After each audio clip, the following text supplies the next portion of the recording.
बंदरगाह बेच दिए, ट्रेनें बिकने लगी, रेलगाड़ी बिक रही हैं।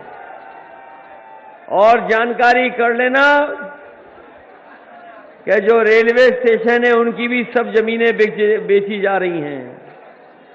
ये अगर सत्ता में आ गए दोबारा तो बाबा साहब का दिया हुआ संविधान, ये संविधान को भी खत्म कर देंगे और लोकतंत्र भी नहीं बचेगा।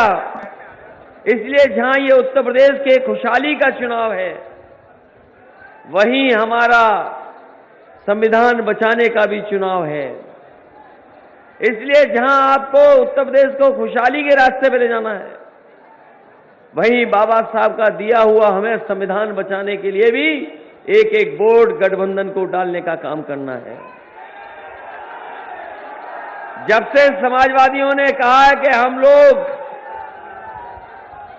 बिजली को लेकर के बड़ा फैसला ले रहे हैं, और जिस समय नई साल शुरू हुई 2022, समाजवादी पार्टी ने पहला संकल्प पत्र लिया, कहा कि आने वाले समय में समाजवादी सरकार बनेगी तो हमारे गरीबों की और सबकी घरेलू बिजली 300 यूनिट माफ होगी, कोई बिजली का बिल नहीं देना पड़ेगा। और हमारे किसानों की सिंचाई माफ होगी, सिंचाई के लिए भी कोई पैसा हमारे किसानों को नहीं देना पड़ेगा।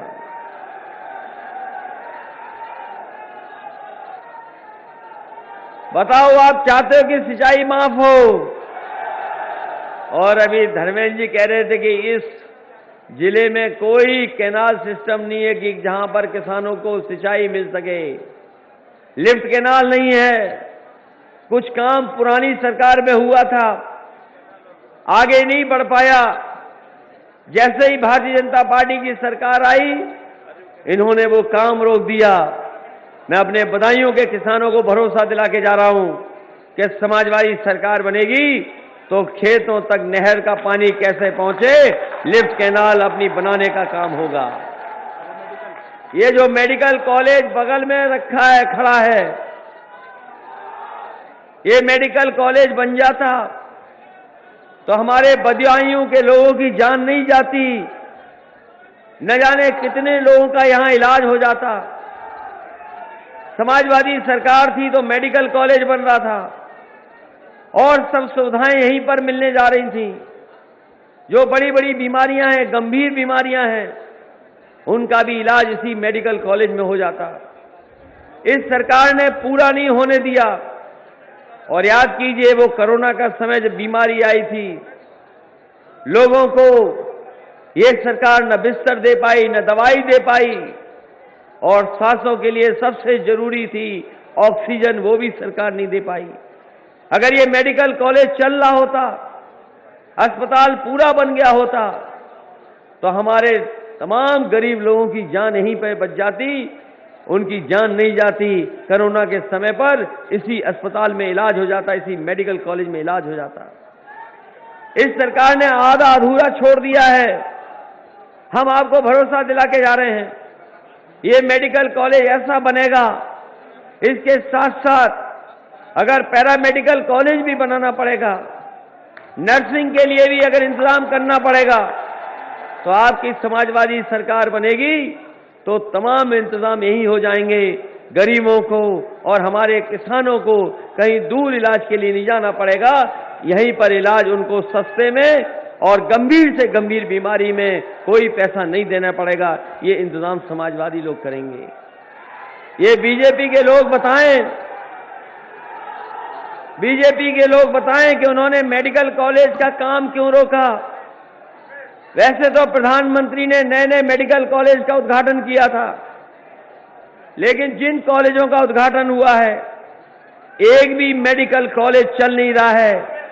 वो भी ऐसे ही आधुनिक खंडर की तरह खड़े हैं, कोई मेडिकल कॉलेज बन नहीं पाया, ना शुरू हो पाया है।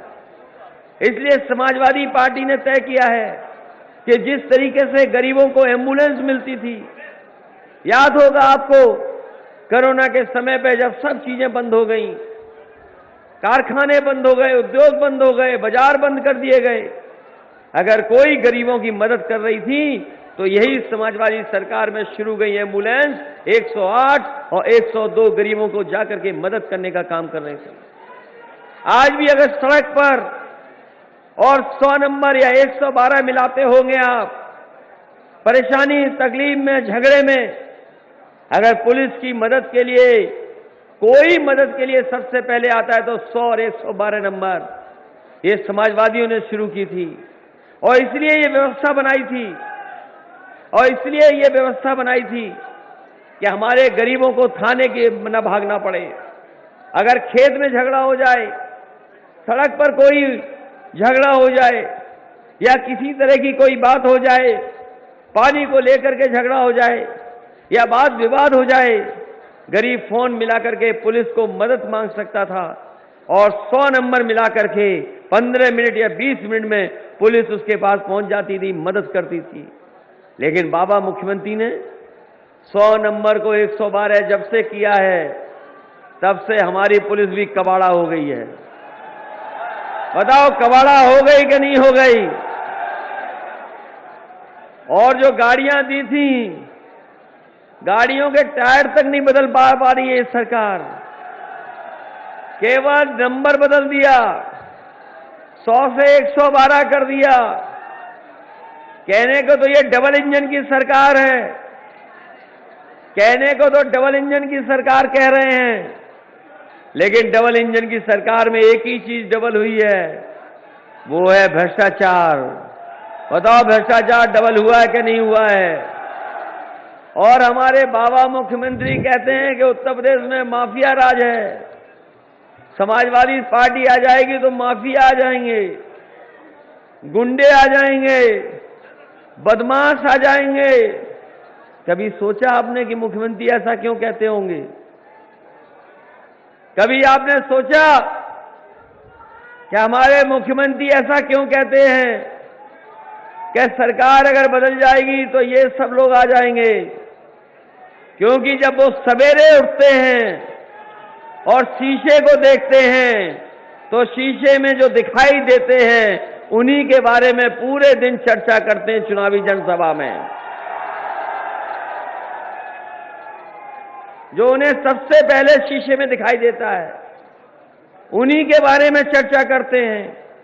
बताओ पूरे देश में किसी मुख्यमंत्री पर इतने मुकदमे रहे होंगे तो बता दो, किसी मुख्यमंत्री पर इतने मुकदमे रहे हो तो बता दो आप। ये पहले मुख्यमंत्री हैं जिन्होंने अपने मुकदमे वापस लिए हैं। है कोई देश में मुख्यमंत्री जिसने अपने मुकदमे वापस लिए हों? यही उत्तर प्रदेश के मुख्यमंत्री हैं। इधर सुना हम लोगों ने, चुनाव आयोग ने वर्चुअल रैली कर दी कि वर्चुअल रैली होंगी, हम लोग भी वर्चुअल रैली करने लगे। अब वर्चुअल रैली के जगह अब फिजिकल रैली भी होने लगी। बीजेपी वाले पहले डोर टू डोर कैंपेन कर रहे थे, इनकी बहुत तस्वीरें आ रही थी कि डोर टू डोर कैंपेन पे निकले हैं, और इधर इनका डोर टू डोर कैंपेन बंद हो गया। कभी सोचा आपने कि डोर टू डोर कैंपेन क्यों बंद हो गया? जब से घर परिवार के लोग लाल सिलेंडर इन्हें दिखाने लगे तब से इनका डोर टू डोर कैंपेन बंद हो गया। बताओ सिलेंडर कितना महंगा हो गया। जब दिया था तो फ्री दिया था, और आज पैसे कितने वसूले जा रहे हैं ये हमारे नौजवान जानते हैं। ये जब परीक्षा देने गए तो पेपर आउट हो गया। जब कभी नौजवान गए परीक्षा देने, सब तैयारी हो गई, पेपर लीक हो गया।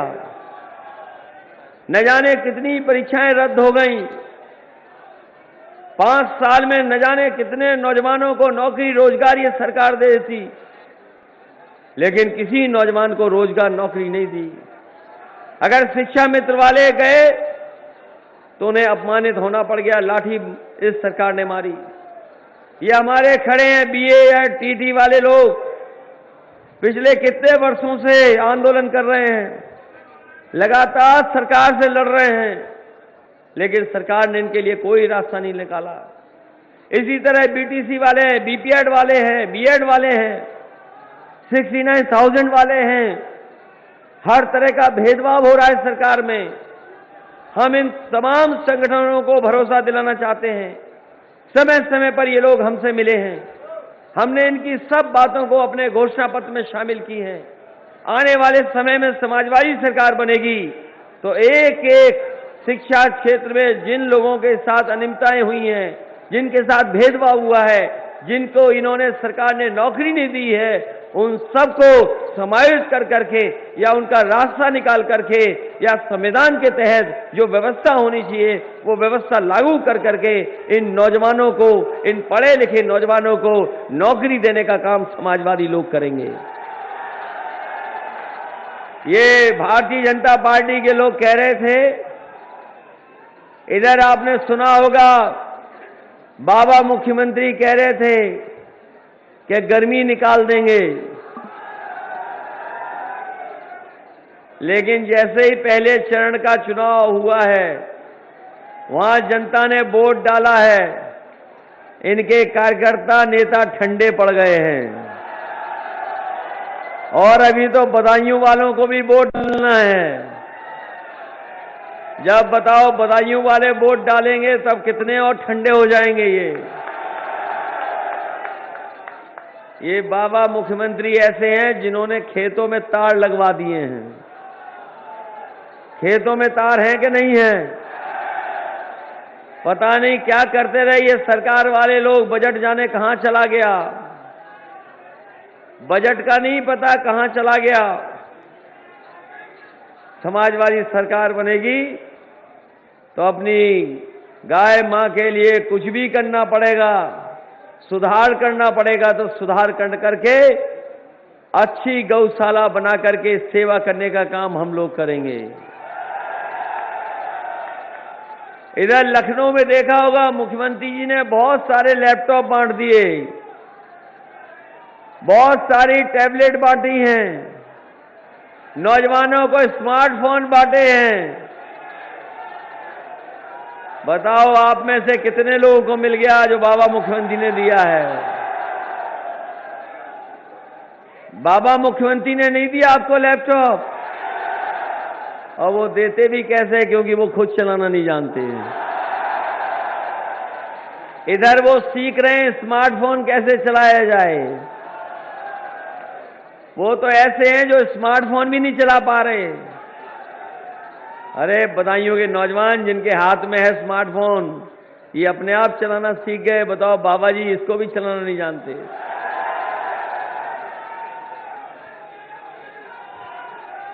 तो जो मुख्यमंत्री आज के जमाने पर लैपटॉप न चला पाए वो उत्तर प्रदेश को कहां लेकर के जाएगा।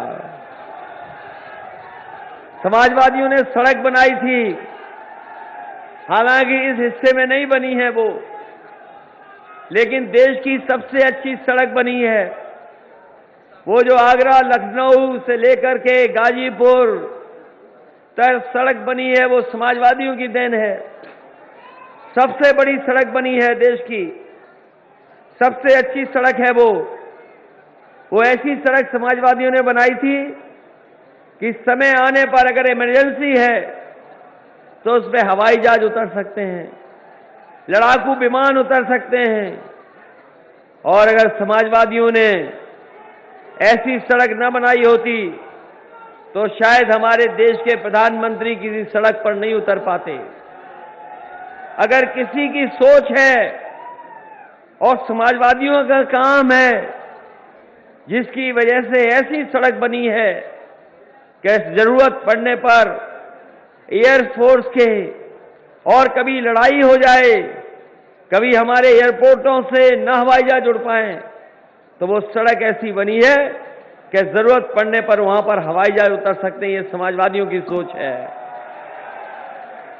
इधर सुना है कि गंगा एक्सप्रेस वे निकल रहा है। हमारे बदायूं के लोग तो जानते होंगे अभी तक उसमें एक ठेला मिट्टी नहीं पड़ी होगी, लेकिन दिल्ली में, लखनऊ में विज्ञापन बने हुए हैं कि गंगा एक्सप्रेस वे बन गया है। बताओ बदायूं के लोगों, आपका एक्सप्रेस वे बन गया कि नहीं बना? ये बदायूं नहीं जुड़ पाया है लखनऊ से सीधा। पिछली बार तो केवल मेडिकल कॉलेज दे पाए, बाईपास दे पाए, सब स्टेशन दे पाए, ये 100 नंबर की गाड़ी दे पाए, एम्बुलेंस दे पाए। लेकिन इस बार समाजवादी सरकार बनेगी तो बदायूं को सीधा लखनऊ से जोड़ने के लिए अगर हमें फरक्काबाद होकर के और अपने कन्नौज तक कोई एक्सप्रेसवे बना करके लखनऊ से जोड़ना होगा तो बदायूं के लोगों को एक्सप्रेसवे से जोड़ने का काम समाजवादी लोग करेंगे। और इसके किनारे मंडी बनना चाहिए, क्योंकि मंडी हम इसलिए बनाना चाहते हैं कि हमारे किसानों को सही कीमत मिले। अगर एमएसपी की बात हो तो एमएसपी मिल जाए।